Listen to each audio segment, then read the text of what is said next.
All right, welcome back, everybody. Welcome to Digging In. I'm Matt Rosenthal. I have a fantastic guest on today. His name is Steven Lerman, and some highlights, some really, really awesome things about him. I want to start with the fact that he's a philanthropist, which I relate to, and I think that's a very, very important part of being in business is giving back. He participates in several different great causes. He's going to talk about that. He's also a success in business, but not just any business, a very cool business, which he's going to talk about. He was exposed to this business as a child. So he's going to get into how he really, really like grew up in this business and what he's done with it. And last but not least, photographer, skier, and hockey fan. So a little bit of a cool mix there. So Steve, let's jump into it, man. How you doing? Good, thanks. Thanks for having me on. Nice to know you, Matt, for sure. It's really I've been looking forward to this one, mainly because of the story behind the jackets hanging behind you. No, I'm just kidding. There's so many cool things like I just mentioned in the introduction that we're going to touch on, and it's hard to even know where to start with you. But we know that right now, if we look you up, we look on your website, we look on LinkedIn, we see the guy who's done X, Y, and Z, who's got this fantastic bio, right? I don't want to start there. We're gonna take people through the journey of your life to get us there. What I want to start with is how did you become who you are so that you were able to run what you've run and to do what you've done, and that had to come from what you saw happen as you were a child, seeing your family, in the textile or garment business and seeing how hard they work, and take me through that whole period of your life and what you took away from that. Sure, absolutely. And, it's a story I like to tell because it is somewhat of a story of my family as well. If you look at the textile industry today of what the textile industry once was, they're drastically different industries now.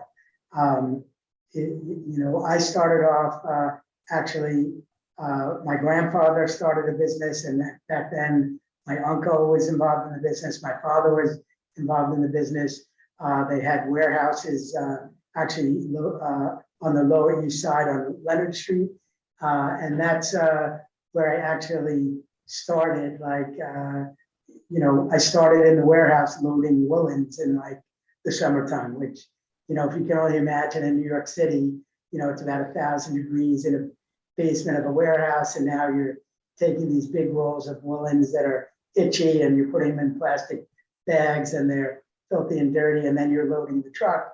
It also gave me a learning education of working with all the guys in the warehouse. So I got a perspective on what that was like, really in the belly of what it's like to do Right. hard work every How day. old were you at that time? At that time, I was 16, 15 in that age range. And I think it gave me a good sense of what a hard day's work is like, So, I think sometimes today, maybe younger people don't always understand that, it's great when you're making something and actually doing something that involves manufacturing. But behind all of these finished products that come out, there's a lot of people that are spending a hard day's work to make sure you get that finished product, right? And not everybody today always appreciates that. We have all this technology and all these new things, and people are concerned about how fast does it download versus, what does it take to even get that thing to work, right? Right. When you're talking about the roles, I think I had an experience that in working in a place doing the same thing you just said. You're talking about, so I worked in a factory that was a cutting room. Yes. So they had the rolls of material and they would lay them 100 whatever ply on the table and then cut. You're talking about those rolls of material? Yes. And then that's heavy. I used to have to unload the trucks. Right. So that's heavy. We depending on back then, my family was really in more of a jobbing business where they bought Japanese silks and woolens, and sometimes it was leftover fabrics from different production runs. But there was a whole business here in the city where people were making suits and dresses, and the garment center had people, running up and down the streets, racks of fabric to get them to the manufacturers. Right. You're talking about on a second floor, on a basement, or wherever, where they have rolls of fabric shoved everywhere. And then, in between, they have these long cutting tables that, that's how stuff got made and got to the stores. I also say about that time, there was a time in this business. So let's just say you talk about the process, right? Stuff has to be woven, stuff has to be dyed, stuff has to be finished. And then when you're done, you get a sample that you're supposed to send to the customer for approval. When I started in this business, I put that sample in an envelope with a stamp and mailed it to the customer. And somehow stuff got to the customer, they approved it, and then they still manufactured all this stuff and got it to the store on time. Today, they're working 7 seasons in advance, or at least 2, and you're FedExing everything all over the place. And that, it never seems like you have enough time, right, to get the stuff. It's amazing, right? Right. And, that's some of how the business has changed. But I miss those early days were great because we were on the Lower East Side. My grandfather used to take me out to the local places, and you get a New York egg cream, all these kind of things. And you were in the neighborhood, and everybody that worked in that industry knew each other. And it was a fun wheeling, dealing business. But at the end, there was stuff that was actually being made, and you could go to the stores and see stuff that was made out of your fabrics, or if you saw the back of a tie, you knew that was your fabric, or the lining in a high-end suit. So there's a sense of pride in that fact that all the major brands, they made their stuff right here in New York, right? So it's so I true. miss some of those days. It's true. It just brings me back to, I only worked in that business for like a year. My best friend's father owned the cutting room when I was growing up. This is in the 70s and 80s. And they cut for JC, it was all women's clothing, JCPenney, Express, Limited. There was certain manufacturers that all kind of landed in those same stores. But I would see the stuff come out of the factory, and we would ultimately see it in the stores, and we'd be walking in the stores with our girlfriends at the time, like we were young. Oh yeah, that came out of the factory. That came out of the factory. And it was the weirdest feeling, like, wow. Like we remember seeing that stuff come through there, and it wasn't getting shipped out of the country. It was the materials from New York. They had a truck, and they were in Clifton, New Jersey. They would in Botany Village. So they would go in, pick up the material, bring it back, or it would get delivered by the manufacturer. It would be cut and it would be gone. And it wouldn't take so long to be in the stores. It wasn't going out of the country like it began to have to go in the 90s.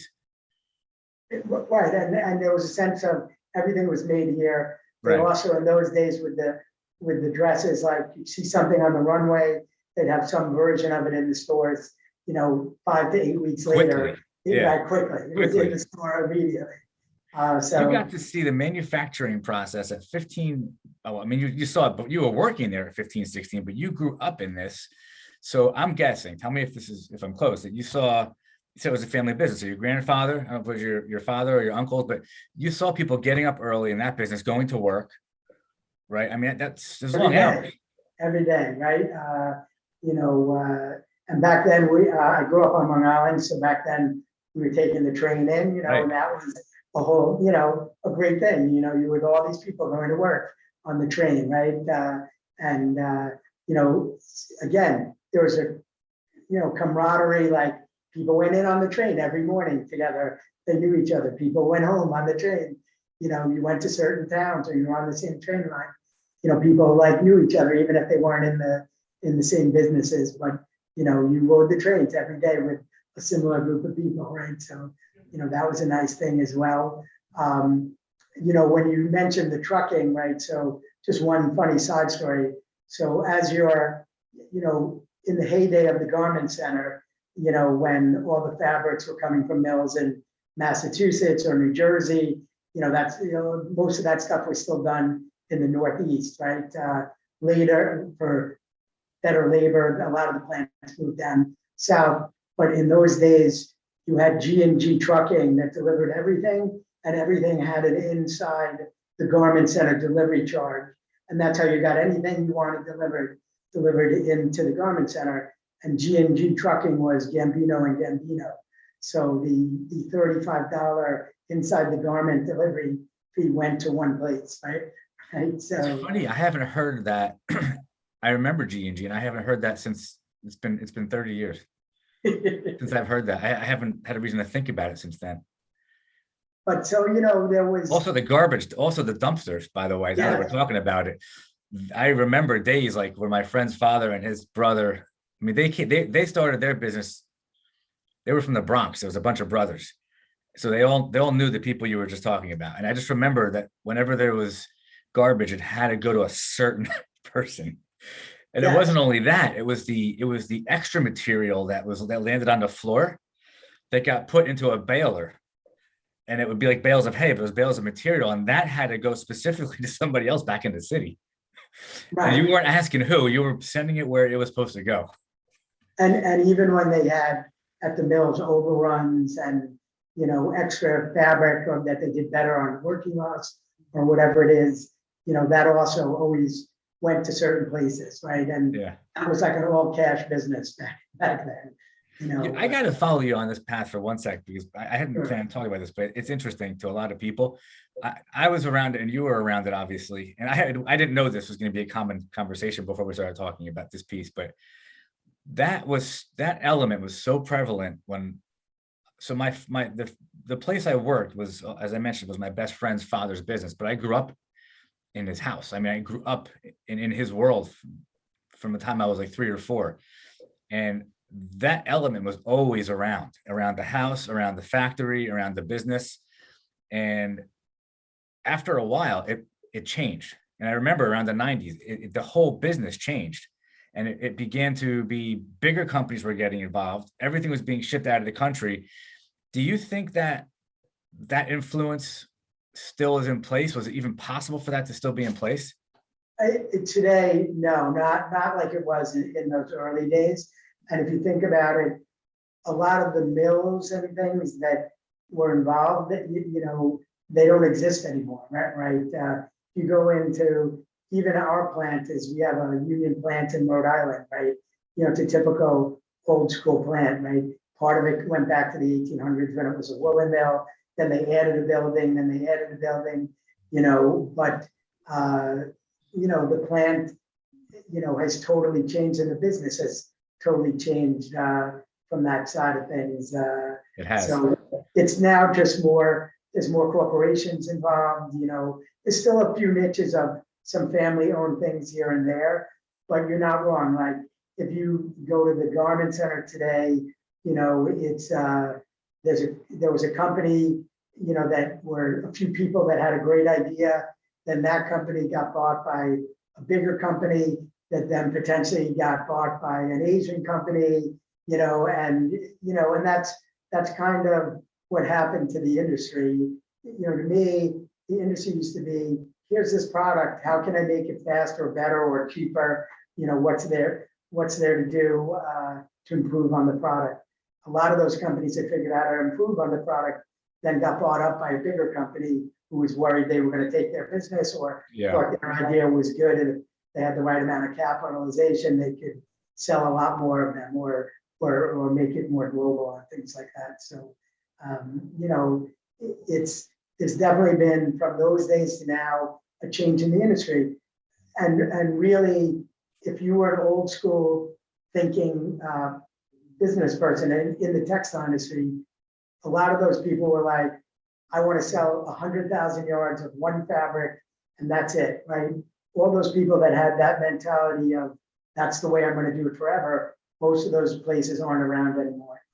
Today you have to be agile and flexible and open to new ideas and be able to pivot, into other areas and other industries fast, or you're not surviving in this industry. Because, if you look at the textile industry, we really gave it away a long time ago to Asia. I still have these conversations when I'm talking about prices with customers and things like that. I always use this one story. So you go to Starbucks and you pay $7 for a venti mocha frappuccino or whatever it is. It's ice water and some beans, right?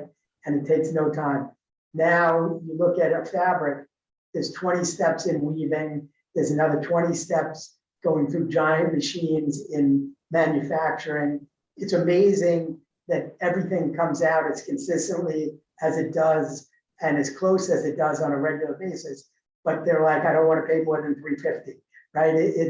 It's not 20 cents a step, and there's 20 steps, right? So, I think what's good to see today is there is a pushback, I think, which is good from the younger group now, that they want a more quality product and they're willing to pay more for a more quality product. And a lot of that has to do with direct to consumer sales. So you're not wholesaling and have to worry about, triple time markup or, things like that. So it's, on that side of it, it's a good thing because those are the people that are pushing to make more product here at higher prices at a better quality. For a long time, it became like, how cheap can we make something, right? And that always is what I look at is, I have a fabric, I used to make it in the US, then I made it in Asia somewhere, then I shipped it to China to be manufactured, then I shipped it to Africa to be manufactured, then I shipped it to Haiti to be manufactured. At what point is it cheap enough? Right.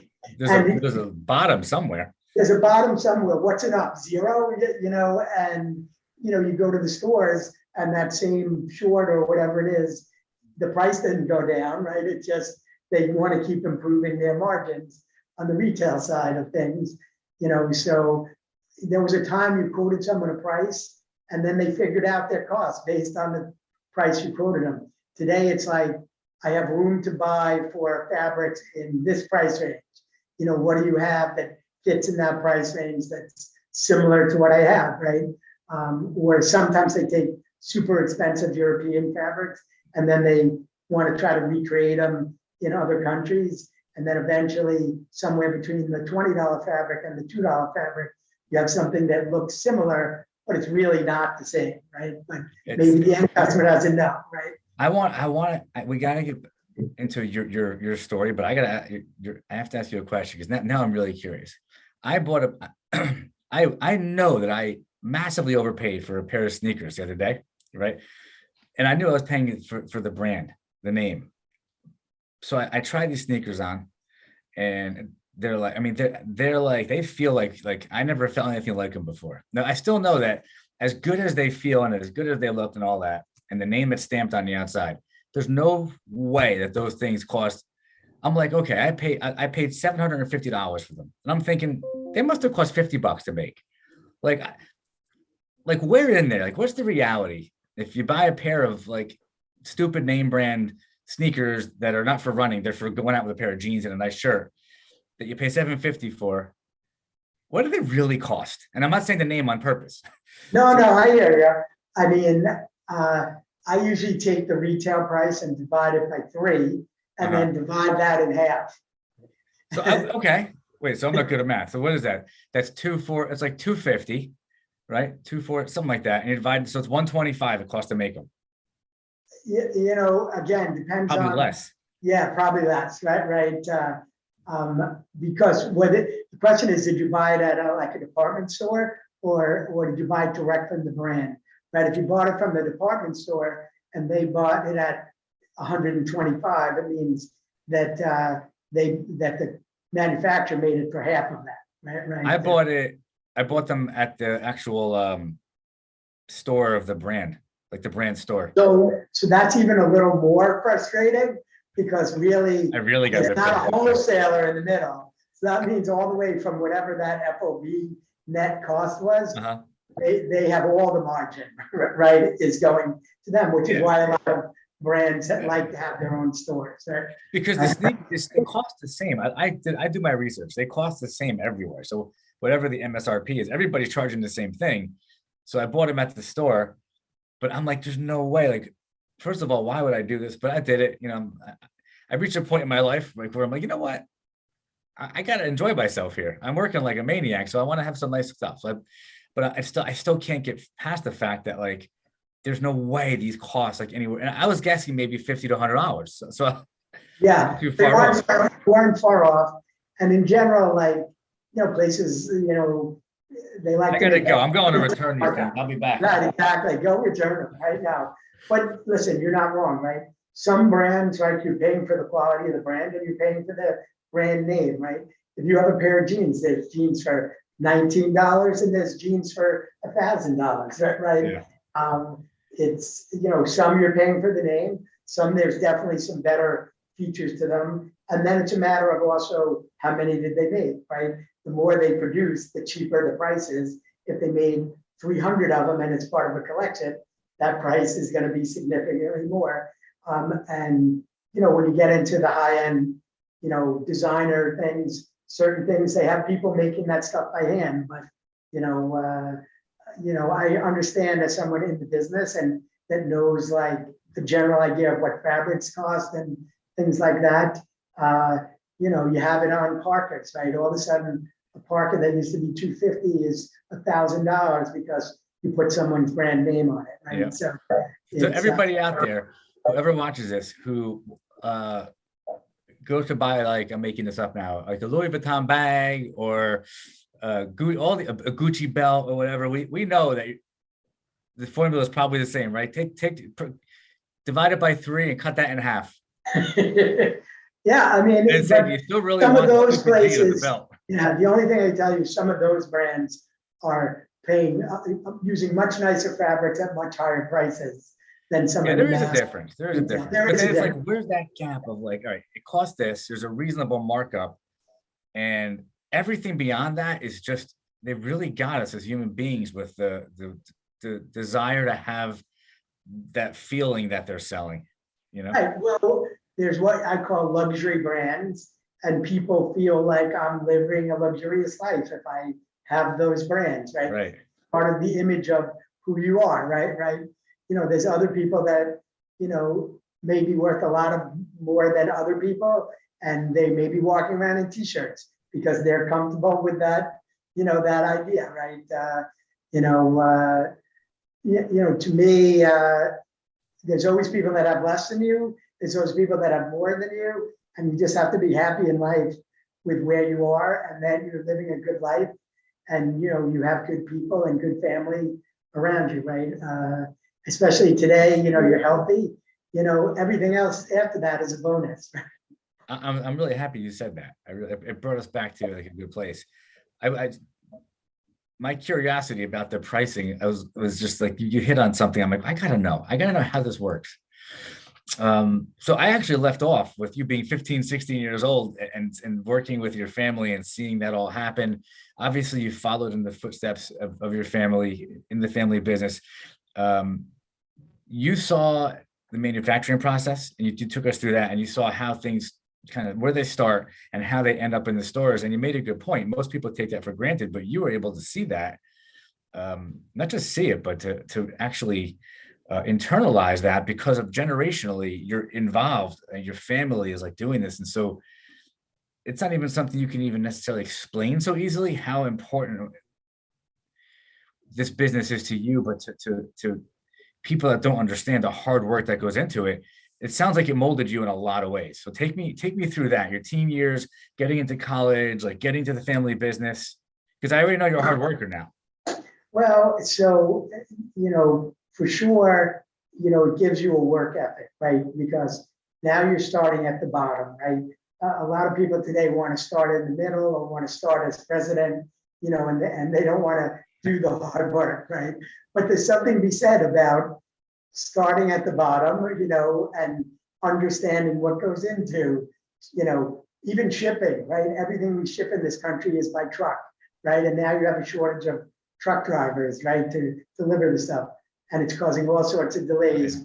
But, spend the summer actually loading those trucks and unloading those trucks, and realize what a labor intensive process that is. And then you get to a point, where, and you understand what it is to pack a carton and make sure the stuff is packed right so it gets to where it has to get to in good shape, right? And then from there, you eventually work your way up into the office, and then you go into sales. One of the things I always used to laugh at with my father was, when I first started and I went into the office and I was so excited to try to sell something. The first thing he did is give me all his old phone books. Or his back then, right? You had a telephone book, right? Right. Or or a Rolodex. And a right? Rolodex. After that, right? And my job was to go through and go call all the accounts you hadn't sold. And some of that was good. Some of that, half the people I called up weren't alive anymore, right? So then you have to find out, which are valid accounts, which are not valid accounts, and you kind of learn. Do you like sales? You don't like sales. Sometimes sales, you have a lot of rejection in sales, right? Right. So you have to understand how not to take that personally, right? Or even in any production, right? Production, there's problems that happen, right? I say some days I'm a problem solver every day, right? So, when you're first in the business and you're doing those things, a dye lot of fabric gets ruined. You're like, the first time that happens, it's like the world is ending, right? What am I going to tell the customer? How am I going to tell the customer? And the customer, at some point, if he's your customer for a long time, is now your friend on top of the customer, right? So, those are things you learn by doing them, right? And that's kind of how I started was, working in those warehouses, then doing sales, and then it also taught me a certain entrepreneurship because the jobbing business was a lot about wheeling and dealing. You buy low, sell high, kind of a concept, and it's fast paced, right? So, if you get to a point where either you like sales or you don't like sales. If you like sales, you're really a people person, and you like to talk to people and get to know about them and connect with them, right? And not everyone has that skill today. And that's some of my concerns as, they don't teach writing and all that stuff. And everyone texts today in small syllables. Are we going to lose the art of learning how to communicate to each other and actually have conversations with each other? And, from there, I was fortunate enough to, my parents sent me to Syracuse University, which, some people have friends they make for life in high school. My friends I made for life were all in college, and all those people are still an important part in my life today. And whether I talk to them every day or once a year, it's like no time has passed.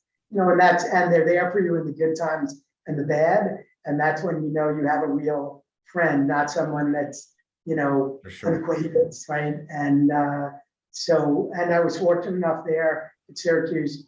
They had the Newhouse School where I was able to take photography classes and advertising classes. And then I also was in the marketing management school. So I took marketing classes. So really I studied advertising and marketing. And just because of my family background, I ended up in the family business, right?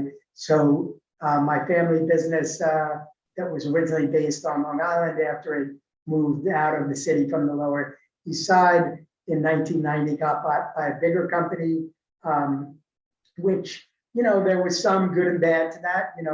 In some instances, you kind of got used to get your own company and you do things the way you want to do them. In other instances, you now are part of a bigger group and, you have to kind of, have a little more corporate aspect to how you do things.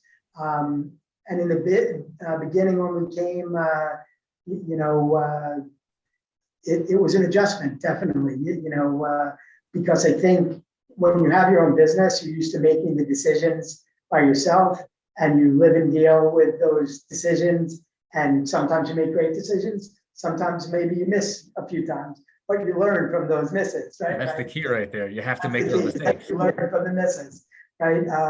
And I think, when it's no longer your own business, you have to take responsibility the same for those. The thing is, though, it's usually more of a team effort in those cases. So, there's people to support you and help you figure out how to deal with those challenges, which is the good thing about being in a bigger business.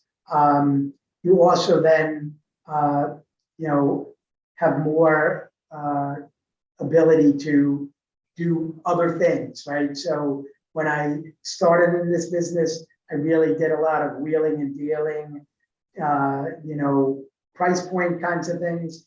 Then when I went to the new company, I started, selling more major brands, and it was, at that point, in your 20s, you get really excited when, a jacket with your fabric is on the cover of GQ or whatever. That's pretty exciting. Yeah, it is. It's very exciting.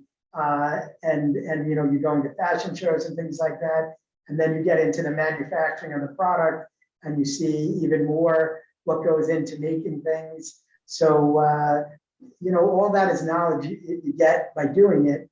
Some of my concerns today also is that a lot of our industry is aging out, right? So the question is who's replacing all those people? And today it's hard enough with all the current issues with labor, but it's hard to figure out who that next generation of people are going to be. And that's where I like to mentor younger people and get them excited about things. But, that's has its challenges also because, again, not everyone started working in the warehouse and understands, how hard it is to do all these things. And you have to. Don't you think you need to? I mean, you do. I mean, to me, it's an education you can't get in books, right? People talk about street smart and book smart, right? I think in this day and age, you need both, right? And no question, right? You have to live street smart. There's a few things I don't want to interrupt you. You were really saying some interesting things. There's a few things I jotted down while you were talking and that was what I wanted to bring up. Like you can't. I don't believe you can learn these things in school. Things like you just talked about, which are on uncommon skills. One of them is sales, communications in general. You could take communications in school, but that's not the same as what you're talking about and what I'm talking about. Entrepreneurship. Like I have an MBA. I can't tell you I've ever actually felt it came in handy for anything whatsoever. And I built a multi-million-dollar company from nothing. That to me is like an education. So I know now that my kids need an education. No question, education is critical, but the education that they need beyond what they're being taught in school, that education is the one that actually matters. Unless they're specifically so yesterday, my in-laws are over. I have a 13-year-old and a 10-year-old. I have two girls, and they're getting to the top. My mother-in-law somehow is getting irritated because my younger daughter got a D on a math test. I don't care. It doesn't mean anything. I barely made it through school, and I'm not saying that in a bragging way. I'm saying I was more creative with how to make money. I wasn't like a good student. So I just understand that it doesn't matter if she got a D. My mother-in-law was going nuts because I didn't think it was a big deal.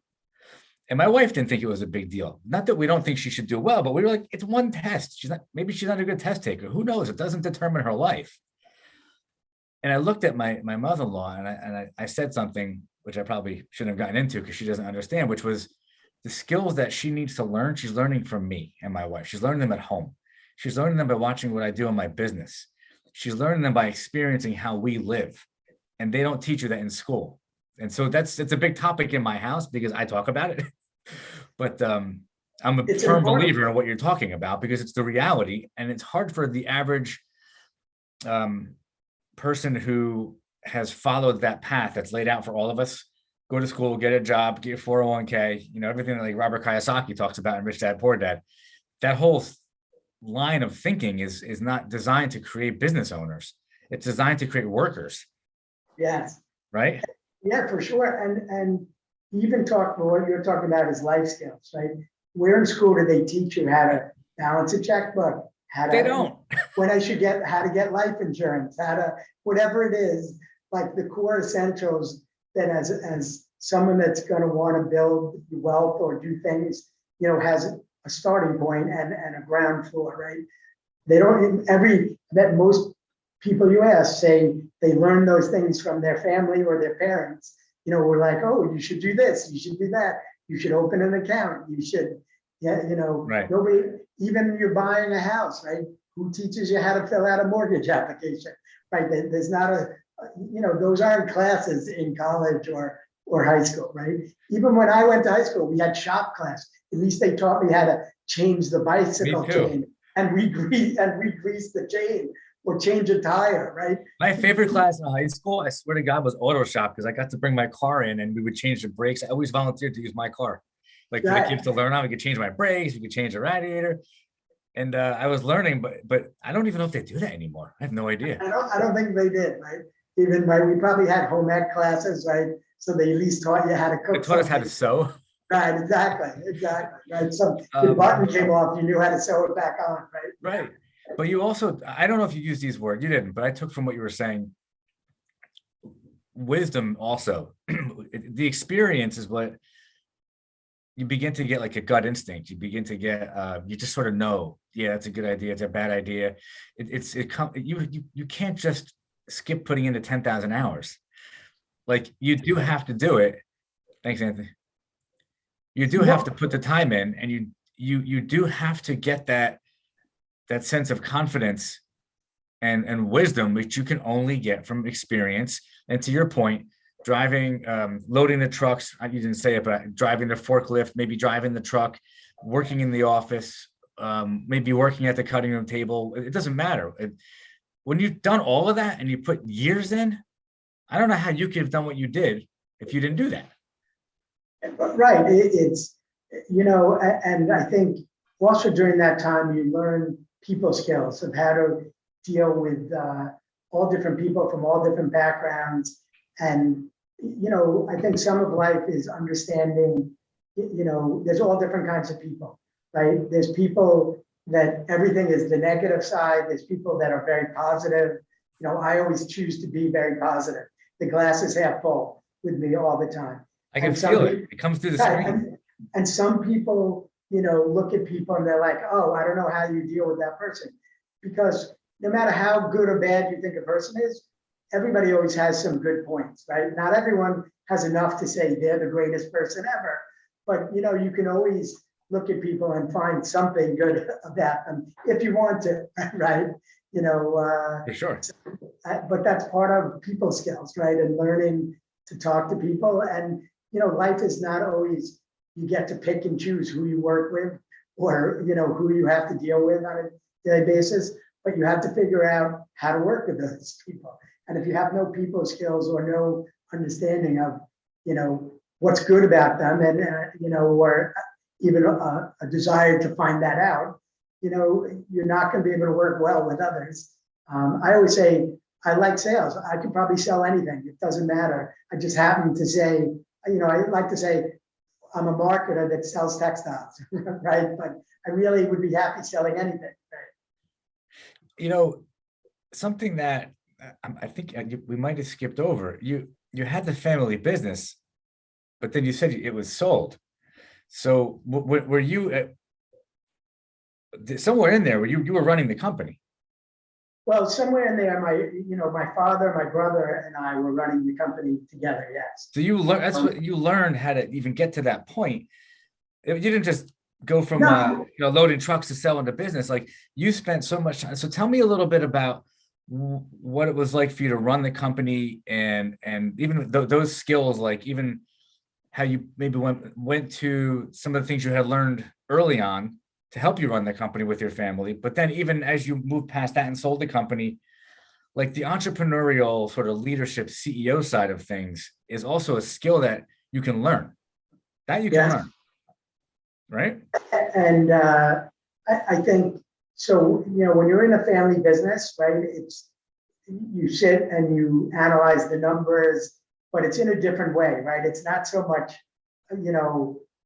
you have spreadsheets and things like that, but you also, as a family, make decisions of this is what we think is the better direction for our family, and and maybe in other business aspects of things, you might not have made those same decisions, but you still have to have an understanding. My dad also had a master's degree from Columbia, so he was always good with numbers and accounting, and he liked numbers and accounting, but he was also like a wheeler dealer salesperson, and he loved that aspect of the business.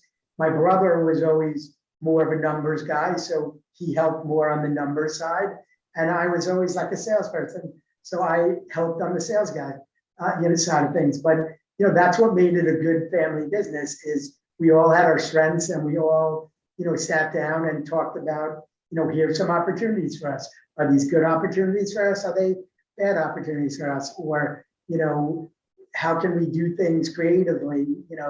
If you look at like linings on the back of ties, right? When ties used to get made here, those are made out of acetate taffeta, right? And you could never have black acetate taffeta cheap enough, right?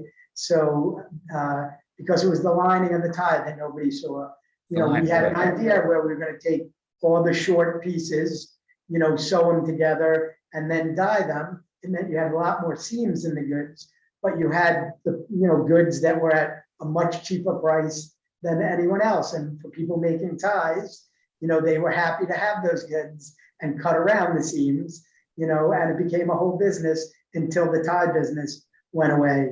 It's the same way we used to make laundry bags, right? And we started making the fabric for laundry bags, and then we started importing the fabric for laundry bags. And then our customers like, well, you're importing the fabric, can't you supply the whole laundry bag? And you find a factory to make the laundry bag. And then they're like, can you make the pin for the laundry bag or the buckle for the laundry bag? And next thing you know, you're bringing in containers of laundry bags. And that's because, as a group, you made a decision, we're going to try to do this, right? Other companies or more corporate companies might have said, that's not our business. We don't want to be in that business, and it's a risk, right? But, there's no reward without some risk, right? You want to try to make it as risk-free, but there's still always some risk. So as a small business, that's a great topic. I'm glad you brought that up. As a small business, you had the ability to be agile, to make the decisions that you guys wanted to make. You didn't have to go through layers and layers of decision making, but you guys were able to pivot. If you saw an opportunity, yes, you weighed the risk, but you were able to really say, you know what, we're going after this opportunity, we're doing it. And sometimes you win, sometimes maybe you didn't win so much, sometimes maybe you lose, but you guys did it as you were able to move quickly, and that's the key. Absolutely, that is absolutely. And even today in the market today, that's some of the things as you look at production overseas and production here, partly because we have a dwindling supply chain, but they're much more agile on a lot of things overseas because they have all the components sitting there. Today, most of the things in the US are made to order, and we don't have a stock, as we found with PPE, we don't have a stockpile of stuff just sitting here the way we once did. And then because a lot of stuff moved overseas, even when we want to go back to making stuff here, people don't know how to make stuff here anymore. So even in the bigger company now, we have lots of niche businesses, whether it's military, medical, consumer, because that's how you survive in today's business world. It's not saying I'm only doing this, I'm only doing that. All the people that, had tunnel vision and didn't want to be flexible and constantly willing to change and diversify, they're not here anymore. There's no way to get around that today. You can't just say, I'm doing this one thing only and that's it, and say you're going to be successful today. That's one of the cool things about really people who are really entrepreneurs and who have that spirit, are willing to take that risk. One of the cool things is, and I'm speaking to you from experience, one of the cool things is that you see these opportunities and you go after them, and it's risky sometimes. I mean, it's calculated risk, but there's a thrill. There's like an adrenaline rush. Thrill to it. When you make a good deal and the deal works out, and no matter what you're doing, and then it successfully gets brought to market, right? There's a thrill to making that happen. Right. And then you were part of making that deal happen. And then it's like, when I worked in corporate for a long time before I went into my own, I own a tech company before I did that on my own. And there's this, like, you get up and go to work every day. It's like one day after the other. It's like, it's really like, for me, I felt like I was in a box, and you have this creativity. So when you're doing like what we just talked about, like you have ideas and you're like doing deals, and like, yeah, there's downside, but there's this creative thing that's unleashed in you as a business owner that really is very fulfilling. Which is why I always encourage people that I know that are younger, like, just take the shot, take it 5 times, like lose, and lose. just don't stop until you feel like you've given it everything you've got, because it's hard to do that when you're in your 40s or 50s. But when you're young, and you maybe have less responsibility, whatever, just go for it. And so what? Like, fall on your face 50 times. That's what's supposed to happen. Yeah, and you rebound and you learn from it, right? Right. Learn from your mistakes. There's a reason that saying exists, right? And it's, you have a few bad deals, or what's the worst that happened? You start over, right? That's the worst. I mean, over the years in my family businesses, we definitely had companies that went bankrupt, right? We started over, and then became successful. We had the roadmap. We knew what we did wrong and in the last venture, and we started over in a new venture, right? I'm going to put you on the spot, right, with that, right? I have to ask you, is there one thing that jumps out at you that you can think of that you guys learned from a failure that you were able to kind of flip it into a successful business, but you had to go through that learning? Well, I mean, I would say, when you're taking those risks and things like that, you want to try to always be in a position that, if something goes wrong, you have a safety net of some kind, right? So that, but at those times, you still think those are good deals, right? And you're trying to, and you're getting caught up in that thrill of the deal. But not all of those things are always within your control, right? So sometimes you're making a deal with somebody and they don't live up to their end of the deal, and then that hurts you in the end, right? So even with the selling of my family business, right? So one thing that came out of that was a total bonus and benefit was I met my wife, and we're married for a long time now, right? So if, on one hand, I think back some days, and right around there, it's like, oh, the family business, we're selling it. Is that a good thing or is that a bad thing? And but when I look back on the, years later, I'm like, well, if we didn't sell the family business, I wouldn't have met my wife. And so there's always risk rewards, but I think from a things go wrong standpoint of view, you got to pick yourself up and just get back at it, and Sure. and not let it knock you down for the count, right? And that's the other thing. From my father's standpoint of view, he was good at that. He never let people knock him down. He had like a lot of heart issues growing up. Like when I was in high school, he had his first bypass surgery when nobody knew what bypass surgery was back then. And he used to tell you before he went in for surgery, "I'm too tough to die," right? And that was his attitude, in life, right? You plug along, you do good things, you help people out. He was always the guy that, for the teams took all the kids that nobody else wanted, right? And somehow a lot of the times we won because we had kids having fun on the team and not crazy lunatic parents yelling and screaming on the sidelines. You didn't by chance sell your business to your wife's family, did you? Yes. So you still have, so it's still a family business. So here's the thing. There was a public company that owned my wife's family's business, but my mother-in-law at that time was the CEO. Oh my God. So yeah. How often so do I you would get to say it sell was your an family acquisition business and a keep it in merger. the family? Acquisition and a merger. But so that's the thing about the business today is even though it's a corporate business today, at the core were 2 or 3 family businesses that came together to make a bigger company, that then got bought by a public company, which since went private. But there's been it's been a roller coaster of really interesting business deals. Yeah, yes. I mean, and listen, we're in textiles now, who knows in 10 years, like what the business would be. My goal now is to mentor and build younger people that will be in the business in 10 years from now, so that there is a business. That's a perfect segue with my next question was going to be, do you think, well, I don't know, you have children? I do not. Okay. So that's helped me stay in the city. Right? Okay. So are there children of any of the families that are getting involved? Is there a next generation familially, if that's even a word? No, staying in the business?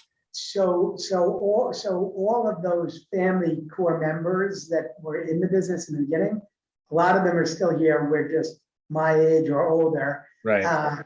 But there's not all of the kids of my group or people that are a little older than me. None of them went into the textile business. Oh, interesting. But there's younger people at the company now that actually study textiles that are coming into the business.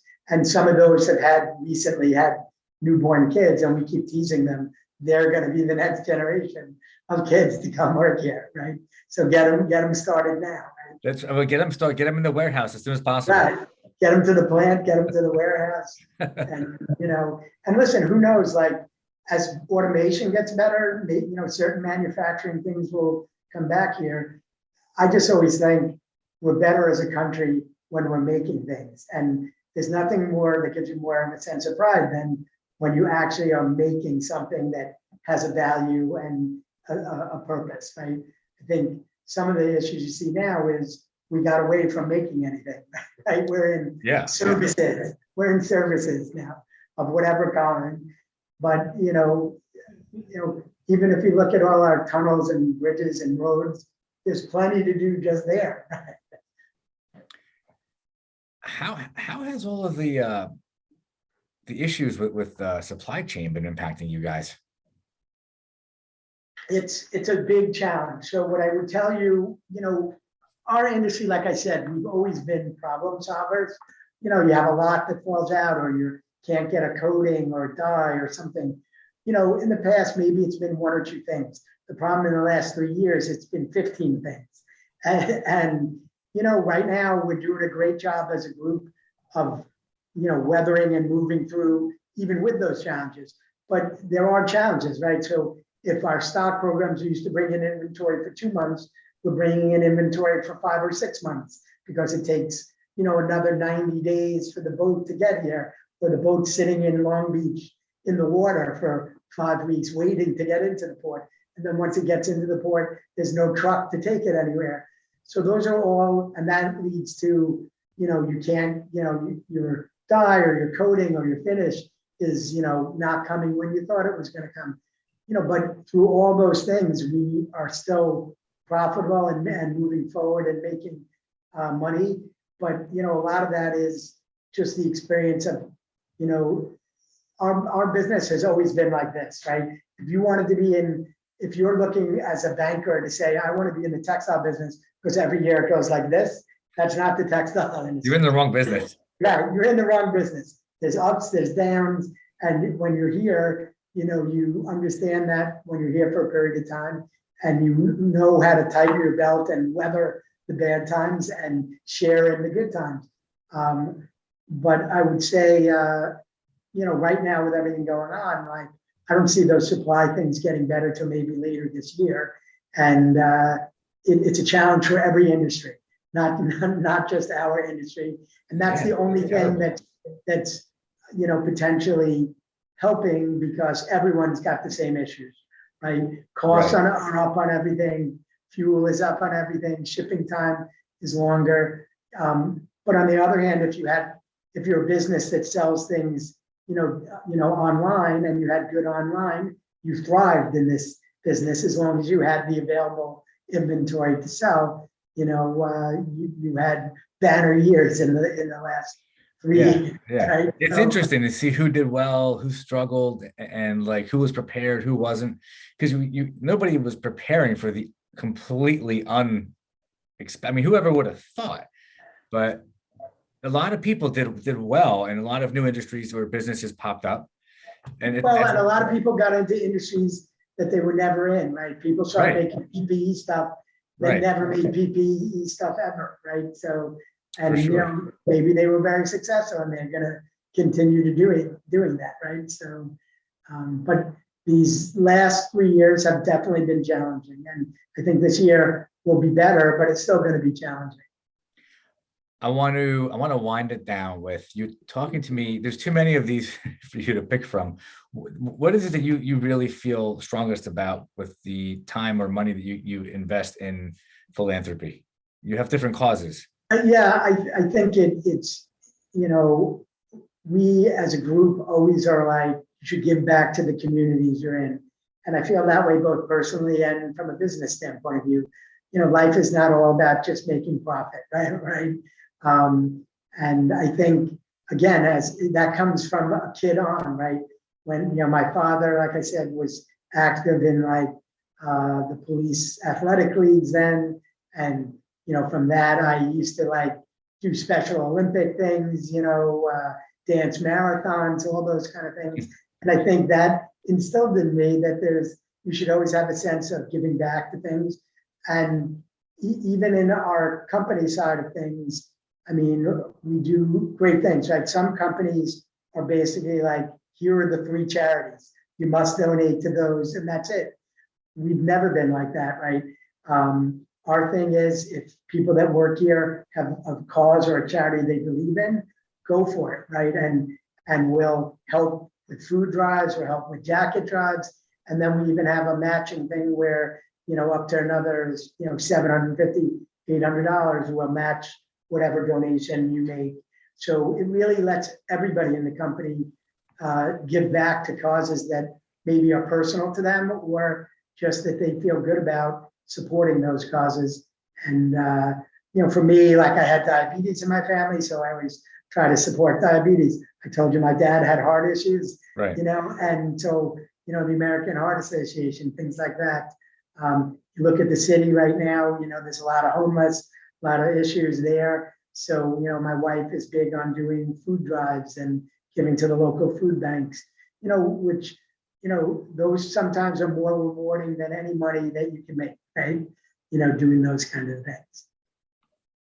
That is really rewarding. And one of the reasons we started off by talking about, I mentioned that in the beginning, is because you mentioned something kind of halfway through about what's most important. And it is being healthy, being happy. Look, we all need to make money. We want to be comfortable. Like it's not, we can't pretend it's not true. We all want that, but you can have all of that and still be miserable, Yes, without doubt. There's plenty of wealthy people that right. Time, and as much as they have enough money to get anything they possibly want, they're still miserable.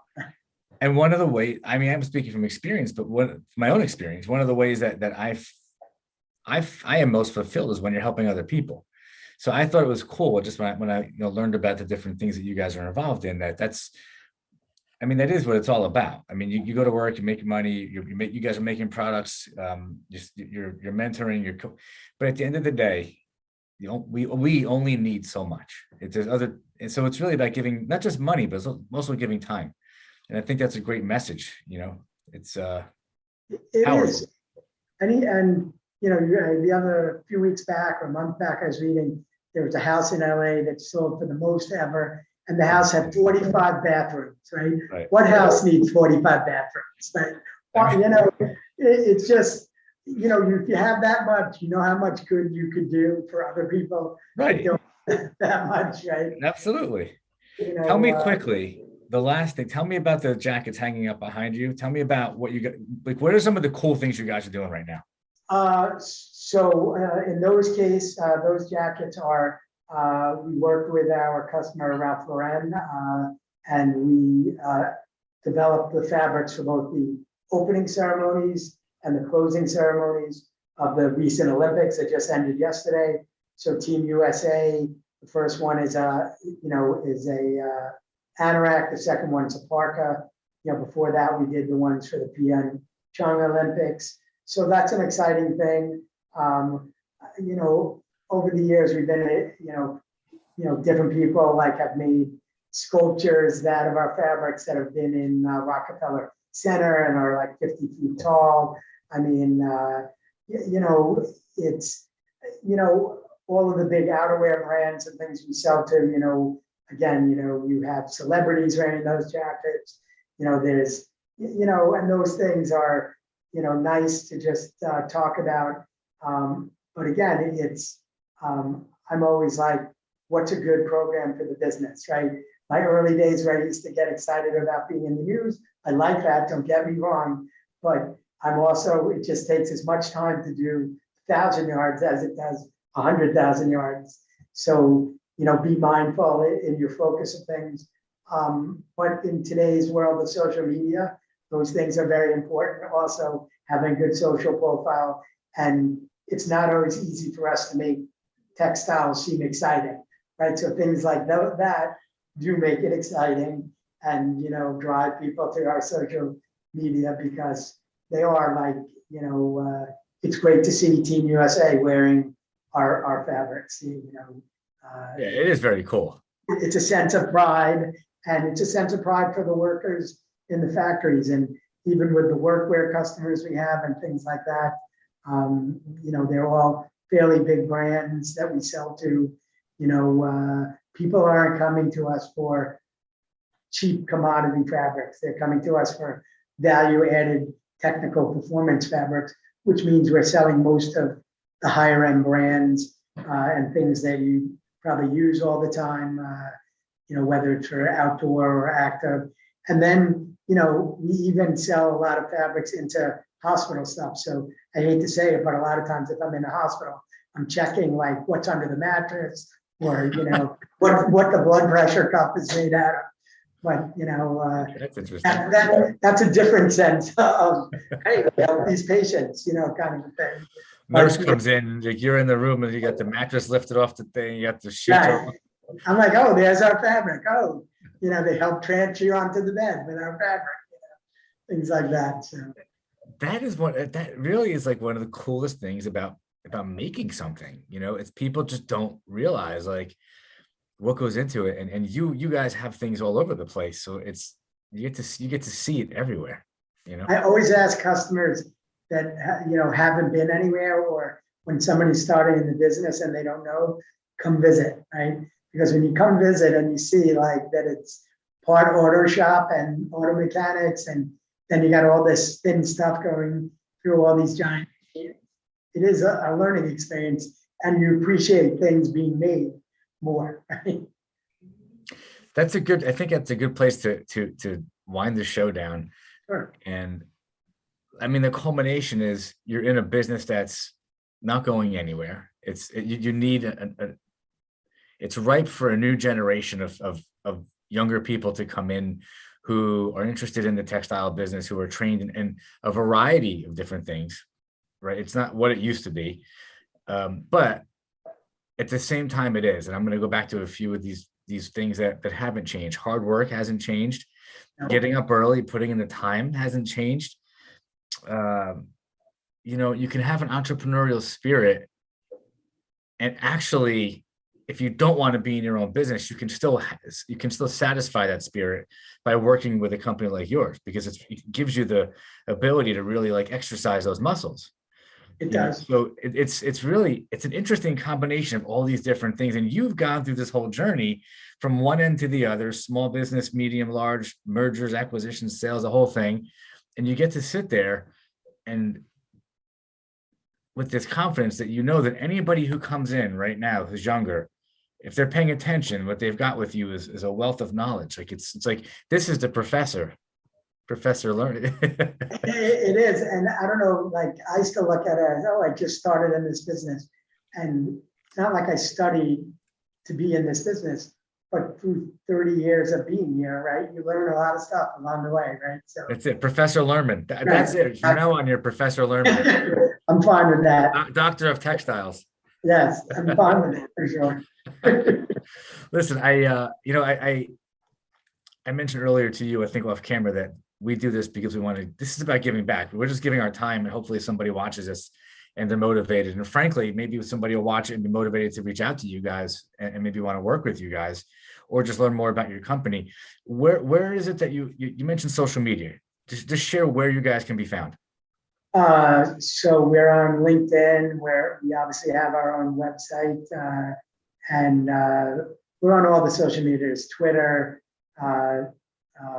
Instagram, LinkedIn, and we're in the midst of Facebook. Yes, Facebook, and there's a new app, as we know, every week. So I probably have all of them on my phone. It's like when I'm trying to communicate with people in different countries, I'm like, which one should I call you on? WhatsApp, Line, WeChat. I mean, I have them all. It's just more places to check every day for Exactly. But Well, we're gonna put all of those down below in the description. When this comes out and people watch it, they're gonna see down below all these different ways to reach you. And you lived up to something that is important to me, which is I try to bring people on this show who have the same mentality and the same vibe about working hard, being humble, and hustling. And that's how I end every show. And you're all three of those. You're a very humble guy, but yet successful, and you're a super hardworking guy, and you hustle. So that's the message. That's timeless. It's never going to change. No, and that's the key to success, right? There's no way around that, right? Anybody that is a successful entrepreneur or CEO, they're not working 9 to 5 and running out the door on the dot every day. It's just that you won't succeed that way, right? So, that's part of, what you need to do to be successful. And then hopefully when you get successful enough, later on, you could take some time off, and enjoy the fruits of all that hard work, right? One other word, resilience. You mentioned that your dad with resilience, and I don't want to leave that out. Resilience is very, very important. So with that, I think we're going to bring the show to a conclusion. And I want to thank you for coming on. It was awesome. You have a great, great story. It's interesting. I think my favorite part is the fact that you sold the family business, but married into the family business. So you never really get out of the business. Once you're in this business, I have to tell you, you can ask many people that are in this business. There's no business quite like this because every day is different. So most of the time, people that come into this business never get out of this business. That's just the way the business is. And let me tell you, it's been a pleasure, talking with you. And I feel like if we were in the same state, we'd probably be friends and hang out like all the time. Right? So. Well, I got good news for you. Even though I shoot this from South Florida, my business is based in Jersey, just a half hour outside the city, and I have clients in New York City. I'm in the city all the time. And anytime, next time you're in, just let me know. I'd be happy to, go have dinner, lunch. Oh yeah, be great. We'll get together. We can go over to like 38th Street. Yes, you can see. Listen, eventually the garment center is going to be like Hell's Kitchen. Right? It's a neighborhood. It's a name of a neighborhood. So. All right, my friend. Listen, thank you again. I really appreciate. I'm grateful for you taking the time. I know you're busy, and congratulations on all your success and your family's success. And wish you the best. Thank you. Same to you. All right. Thank you.